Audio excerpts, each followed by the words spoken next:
Do an intro. What's the intro? You have to make. Nice intro. It's ethics time. I don't know. I don't know. Yeah. You can have Okay, guys, we're starting. So last time we did a little overview, a little warm up about like a few characters in ethics. This time we're going to do also. Oh, look at this. Okay.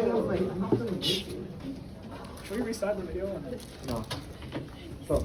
Okay. Anyways, this time we're gonna look at an ethical map, and we're gonna see how each of these different theories connect to each other. Because last time we just looked at a bunch of random ones, and we don't know how they work, right? Today we're gonna look at sort of a diagram, and this diagram is by someone called Shafer-Landau. He's a philosopher, maybe like he's pretty cool.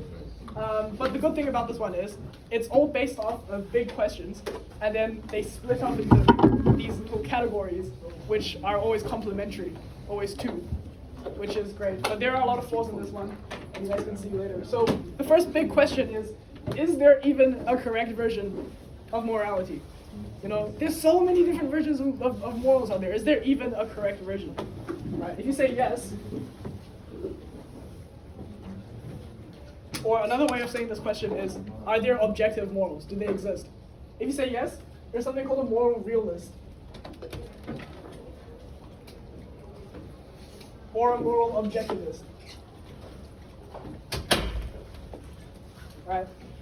So you think, yes, there are universal truths that exist and that are objective, even though we can't see them, but we can arrive at them through reasoning. It exists as part of the fabric of reality. You know, if you do something wrong, you're wrong objectively, and you're evil. That's what moral realists mean. They think this is an objective one. Okay, so for moral realists, then, their big question is, okay, well, how do we decide what's good? What is the objective good?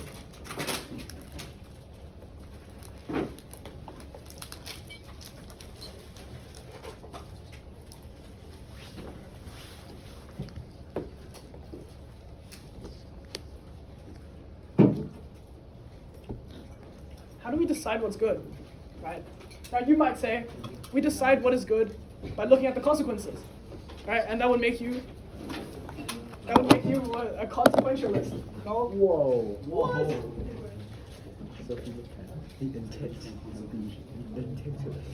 One of the branches of consequentialism is called utilitarianism, and utilitarianism says pleasure is the best thing. Now, if you guys want to do ethics Olympiad, I'm going to write down the books that tell you these, and then you guys need to note down the books, because that's real. Sources is really important for ethics Olympiad. Okay. So one of the branches of utilitarianism of consequentialism is utilitarianism.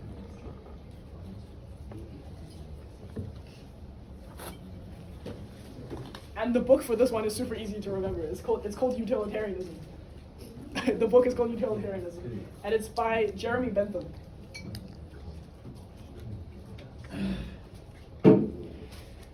Now, the person who made utilitarianism was an empiricist. An empiricist is someone who doesn't believe anything except for the things that he can see, right? And so he said, well, what can I see? I see that people love pleasure. We love to go towards pleasure, and we avoid pain, right? And so pleasure must be the thing that we're always looking for. You know, from an empiricist, we can only see that people love pleasure, and so that's what we go for, right? So pleasure is the ultimate end for consequentialism. Now, there's a lot of ways we can go about disproving this. One of them is called The Experience Machine by John Locke. So this is for disproving. No, not by John Locke. Robert knows it.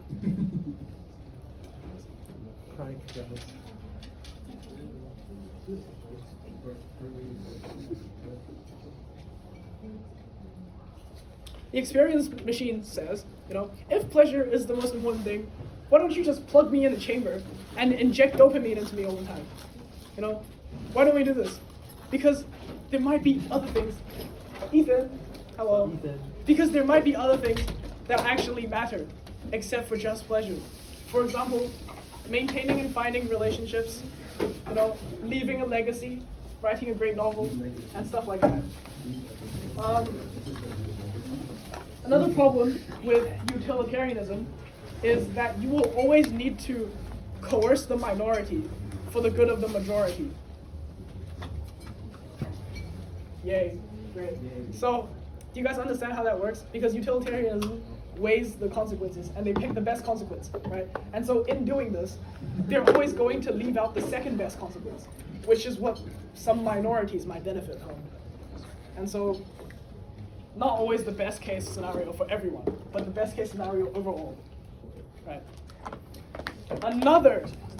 Another reason why utilitarianism sucks balls is because you can't predict the future, guys. That's the main thing about utilitarianism. You can't predict the future, and so you don't know what's gonna happen based off of the actions that you made.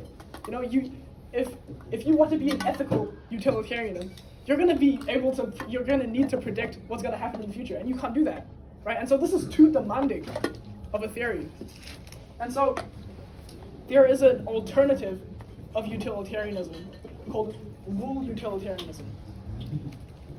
We'll actually talk about that later. We're going to spend the first 10 minutes talking about this diagram, and then the next 10 minutes talking about different forms of utilitarianism and maybe Kantianism as well, deontology, right? So what's another way in which we can judge what's good? Right? We can judge by the motivations. That would make you a deontologist.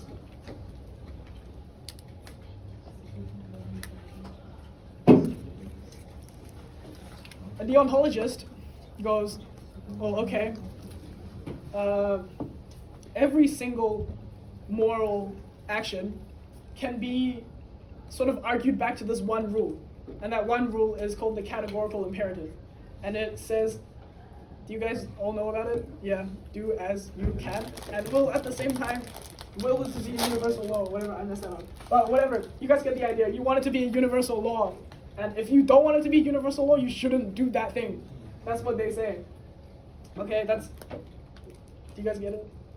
Mm-hmm. So if you do an action, and you think that the motivation cannot be made to be a universal law, then you cannot do that thing.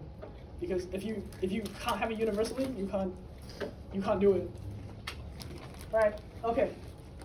So now you might be thinking, where's all the libertarianism and all that? You know, where does that fit in? Well, it doesn't actually go here, because that answers a different question. Libertarianism answers, what is the good, right? And libertarianism says rights, human rights and stuff.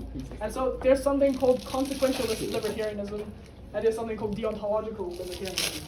So those can go on either side. You guys understand? Okay, yeah, and for deontologists, the book that we really want to be looking at is called The Groundwork of the Metaphysics of Morals. So I really need you guys to be taking some notes here.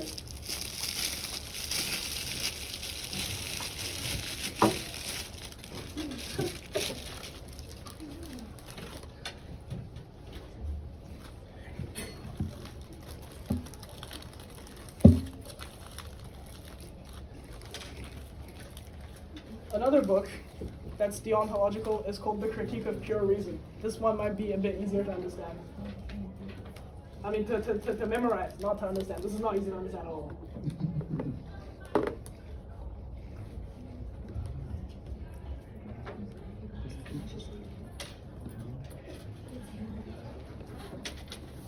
Okay. Now, what if there's not even a correct version of morality? Because if you look around at different cultures, it seems that different cultures have their own sets of rules and stuff. So what if there's not a correct version? Then you would be called something, you would be called a moral skeptic.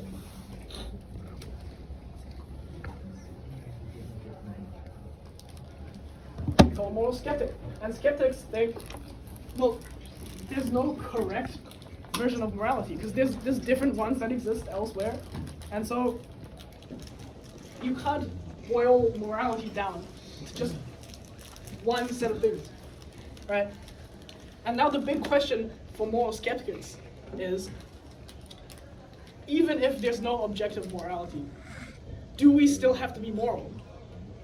Do you guys get that question? So like, can we still make up moral stuff for ourselves? And do we still have to follow them? So we can still make our own subjective morals.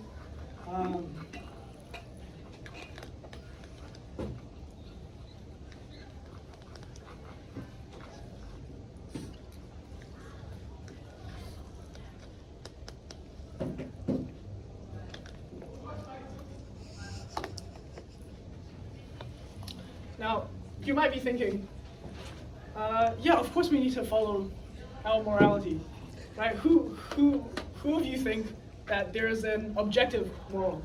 Can you guys raise your hands if you think there's an objective? Okay, nice. How many of you think there's not an objective moral standard? Okay, more of you, okay. Now, how many of you think if there's no objective moral standard, that we still need to have morality and follow it? Okay, good. You guys are all reasonable. Okay, so if we say yes, yes, we can still make up rules for ourselves and we need to follow them, you're something called a relativist. A relativist thinks that there's different sets of morality for different functional units, basically, relative to that thing. What I mean by this is, so let's take the case of some African tribes think that it's okay to abort a baby after it's been born, if it was born with a deformed head, right? They think that it's okay. Now we might think that it's not okay, but who are we to tell them that they're wrong? And then these sort of cases exist everywhere. For example, back in the ancient days, there was a king, and then he gathered a Greek and some other tribe person, right? And then the Greek, he said, when my father dies, I burn him. Okay, name. Okay, now the Greek says, when my father dies, I burn him. And then I think it was like Catalonian, I don't know where that is. And then who thinks, he says, when my father dies, I eat him for some spiritual reason, right? And then the king got them together, and the Greek said, when my father dies, I burn him. And the Catalonian was like, what the fuck? That's so fucked up. How could you burn your dead father? And then the Greek said, okay, what do you do? I was like, I eat my father. It's like, whoa, that's kind of fucked up as well, So there might not actually be a right version of morality. It just depends on which society you're in. Now, if you think that, yes, if you think that there's no objective morality, but there is subjective morality, and it's relative to a society. So the functional unit in this case is a society, not anything else. You're called a cultural relativist.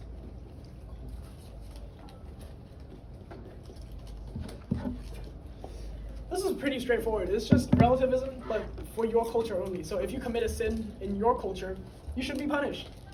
Now the alternative to this is something called subjectivism, which is that the functional unit is not your culture or your society, but yourself. Everybody can have their own sets of morality. That's what they say. One of these theories is called emotivism. Emotivism says, I don't know if you guys remember last year, we looked at empiricism. You guys remember, I don't believe in what I don't see. You guys remember that? Okay. So basically, if I don't, that's the scientific method, right? Reject the null hypothesis. You always accept the null hypothesis unless you see something. You can have some empirical evidence for it. And they say, if there's no empirical evidence, if I can't see something, then it doesn't exist. So let's take a morally bad action, like killing someone, right? Where is the bad? Where is the evilness in this frame? Where's the evilness? Can I see it? I can't really see. Okay, let's take some brain scans. Can I see it? I still can't see the evilness anywhere. And if I can't see it, it doesn't exist. The only thing that you can see in this scenario is whether or not you feel disgusted or you feel like it deserves praise. And so morality for subjectivists and for emotivists are that all morality is just boils down to how you feel when you see something. It's all about the emotion. But you still shouldn't do things that make you feel bad, because you don't want to feel disgusted at yourself. No? None of you guys want to feel disgusted at yourself. So you will still follow your emotions, basically. The person who came up with this is called David Hume. The person who justified slavery in Africa. Stop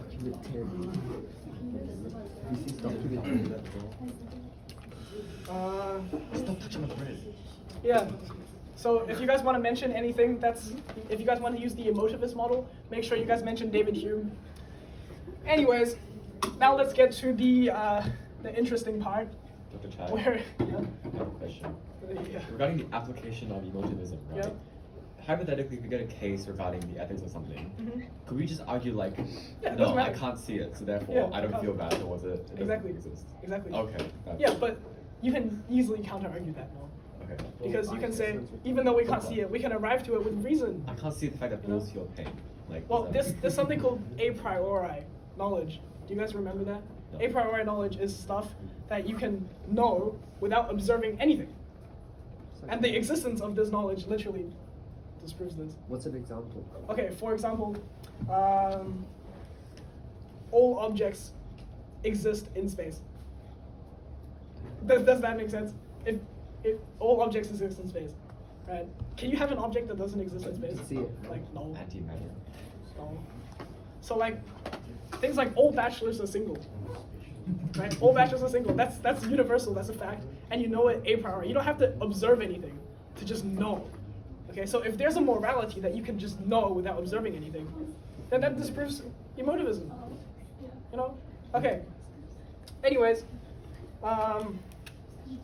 so what if, right? What if we think that if there's no objective morality, we don't actually need to do anything? You know, what if you think we don't need subjective morality? What do you think we don't need to be moral at all?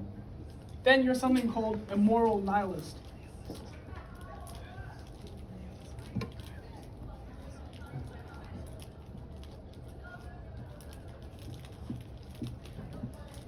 Now, moral nihilist thinks, well, if there's no if there's no objective morality, and everybody has their own subjective morality, then you guys are all wrong. You know, you guys are all wrong. There's no morals. Morals don't exist. And this theory is called, this theory is called error theory.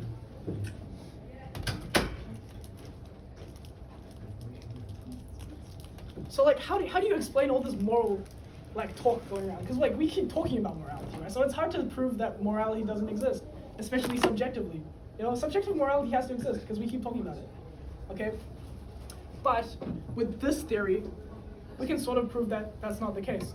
So I don't know if you guys were in year 9 or year 10 science. We looked at this documentary about like the flat Earth.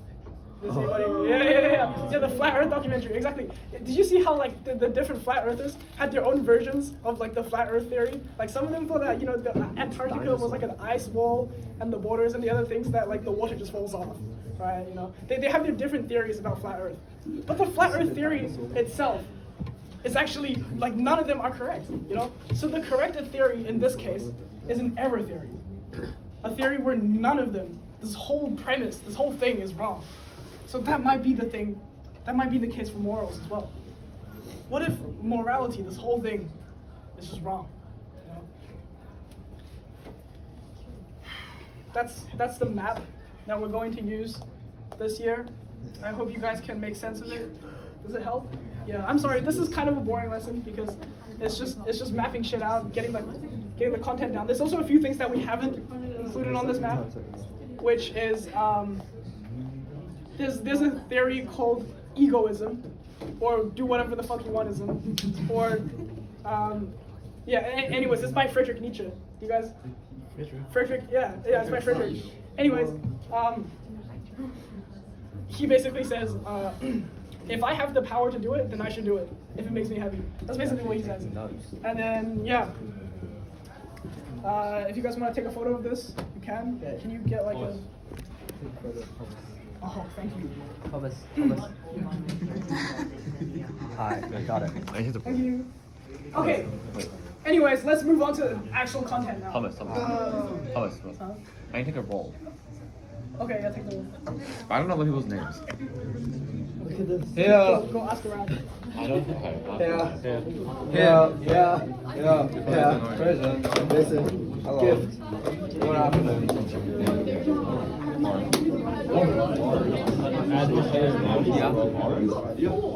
What do you think about that? Apostle. Yeah. Wait, Aaron. Guys, we have 5 minutes left. I'm going to cover this one thing. I'm going to give you this one weapon you guys can use during your trials. God, you shoot them. And it's the best form of it's an alternative form of utilitarianism, which is the most common form of ethics, right? So, you guys remember that when I talked about utilitarianism, there's a thing where we can't 100% accurately predict the future, right? And so that makes utilitarianism super demanding. And so what do? So judging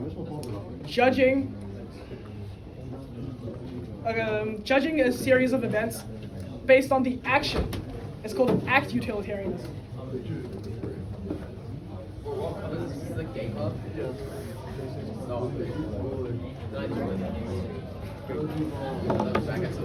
Yo, get the fuck out, bro!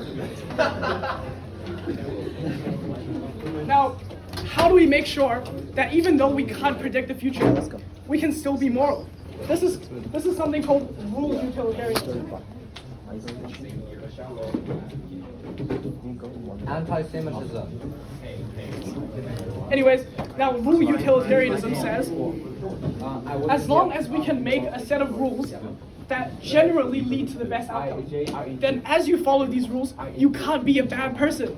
Because if we were to only look at the outcomes, then you can't predict the future. You can be wrong all the time, right? But you could have good intentions. And so this one, if you follow the rules that generally lead to the best outcome, for example, following the law, not lying, and doing all these things, then you have to be a good person. Thank you guys for coming. Thank you, Thomas. Thank you guys for coming. Bye-bye.